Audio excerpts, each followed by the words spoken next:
বেশ কিছুটা পরিমাণ আটায় পরিমাণ মতো লবণ দিয়ে অল্প অল্প জল দিয়ে বেশ ভালো করে আটাটা মেখে নিতে হবে। এবার একটা মাঝারি সাইজের ফুলকপি ভালো করে জলে ধুয়ে গ্রেটারে মিহি করে গ্রেট করে তার মধ্যে পরিমাণ মতো আদা এবং কাঁচা লঙ্কা গ্রেট করে দিয়ে দেবো। এবার এর মধ্যে পরিমাণ মতো জিরে গুঁড়ো, ধনেপাতা কুচি এবং কিছুটা জোয়ান হাতে ঘষে দিয়ে দেবো এর মধ্যে।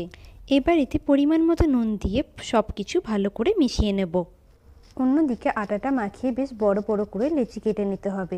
রুটির থেকে কিন্তু গোছগুলো বেশ বড় হবে। তারপরে এরম বাটির মতো পুর ভরার জায়গা করে তার মধ্যে পরিমাণ মতো পুর দিয়ে ভালো করে আটাটা মুখটা বন্ধ করে দিতে হবে। এবার একদম অল্প প্রেসার দিয়ে পরোটাগুলোকে অল্প অল্প আটা দিয়ে ভালো করে বেলে নিতে হবে।